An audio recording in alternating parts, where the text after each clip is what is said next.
Assalamualaikum warahmatullahi wabarakatuh. Perkenalkan, nama saya Roro Zahra Angelina Suci dengan NIM 7211419030 dari Rombel Akuntansi B 2019 Universitas Negeri Semarang. Di sini saya akan menjelaskan tentang dasar-dasar sistem informasi manajemen. Yang pertama, sejarah sistem informasi. Dalam kurun waktu setengah abad, sejak pertama kali komputer digital digunakan oleh organisasi bisnis, peranti keras telah berkali-kali lipat mengalami kenaikan kecepatan dan kapasitas yang juga disertai pengurangan ukuran secara dramatis.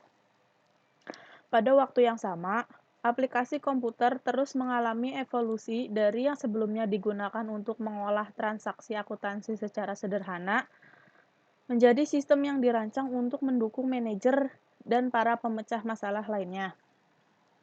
Yang pertama ada evolusi peranti keras komputer. Evolusi peranti keras komputer ada ENIAC.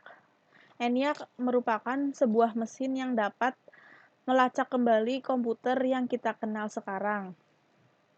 Yang kedua ada komputer berukuran kecil. Komputer berukuran kecil atau komputer mini merupakan sistem skala kecil yang pertama, yang dengan cepat diikuti oleh komputer yang lebih kecil lagi, yang disebut dengan komputer mikro. Yang ketiga ada hukum Moore. Hukum Moore menyatakan bahwa kerapatan penyimpanan sirkuit terintegrasi dari sebuah chip silikon akan meningkatkan 2 kali lipat setiap tahunnya. Kemudian ada pengantar arsitektur komputer. Inti dari sebuah komputer adalah prosesornya. Prosesor yang dikendalikan oleh sebuah sistem operasi seperti Windows XP. Mengelola alat input dan output, alat penyimpan data dan operasi atas data. CPU. Mengendalikan seluruh komponen lainnya. RAM. Bertindak sebagai tempat kerja sementara bagi CPU. Semakin besar area kerja atau RAM, maka semakin cepat pula CPU menyelesaikan tugas-tugasnya. Kemudian ada pengantar arsitektur komunikasi. Komunikasi antar komputer dibatasi oleh adanya fakta diprioritaskannya komunikasi telepon antar manusia. Standar dan prosedur komunikasi telepon tidak pernah dimaksudkan untuk mengakomodasikan komunikasi digital yang sangat cepat yang dibutuhkan antar komputer. Kemudian ada evolusi di bidang aplikasi komputer. Yang pertama, sistem informasi, yaitu suatu sistem virtual yang memungkinkan manajemen mengendalikan operasi sistem fisik perusahaan. Kemudian ada sistem fisik atau physical system, yang terdiri atas sumber daya berwujud bahan baku, karyawan, mesin, dan uang. Yang ketiga, sistem virtual atau virtual system, terdiri dari sumber daya informasi yang digunakan untuk mewakili sistem fisik. Yang keempat, sistem terbuka atau open system, yaitu suatu sistem yang berinteraksi dengan lingkungannya melalui aliran sumber daya fisik. Yang terakhir ada sistem tertutup atau closed system, sistem yang tidak berkomunikasi dengan lingkungannya. Selanjutnya ada sistem pemrosesan transaksi. Sebelum komputer ada, sistem virtual perusahaan adalah kombinasi dari proses manual, mesin-mesin, pembukuan yang digerakkan oleh kunci, dan sistem kartu berlubang yang memproses data perusahaan. Sistem berbasis komputer pertama disebut dengan pemrosesan data elektronik atau Electronic Data Processing System atau EDP. Belakangan istilah sistem informasi akuntansi atau Accounting Information System atau EIS mulai dikenal. Kini sistem pemrosesan transaksi atau Transaction Processing System merupakan istilah yang telah umum. Selanjutnya ada sistem informasi manajemen.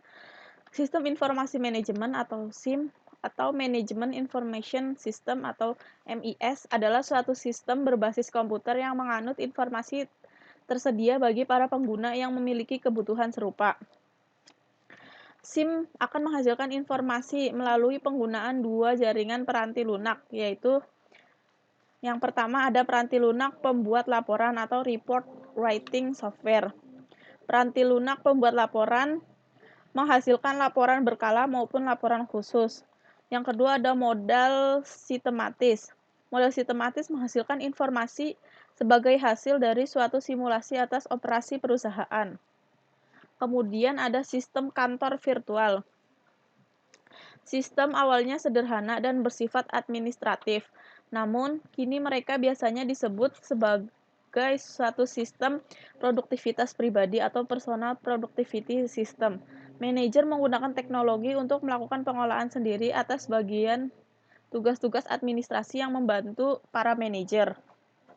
Kemampuan aplikasi otomatisasi kantor dapat dilakukan di mana saja, melahirkan konsep kantor virtual atau virtual office.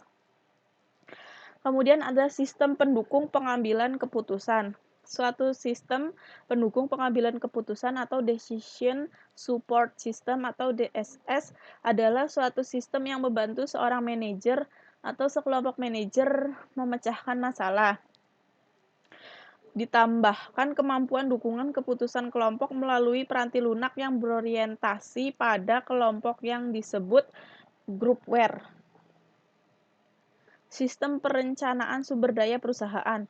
Suatu sistem perencanaan sumber daya perusahaan atau ERP adalah sistem berbasis komputer yang memungkinkan manajemen seluruh sumber daya perusahaan dalam basis keseluruhan organisasi. Kemudian ada penggunaan sistem informasi. Penggunaan output komputer adalah para karyawan administrasi di bidang akuntansi. Beberapa informasi seperti yang dihasilkan sebagai produk sampingan dari aplikasi akuntansi juga tersedia bagi para manajer. Ketika perusahaan menerapkan konsep SIM, penekanan akan bergeser dari data menu ke informasi dan dari karyawan administrasi ke pemecah masalah.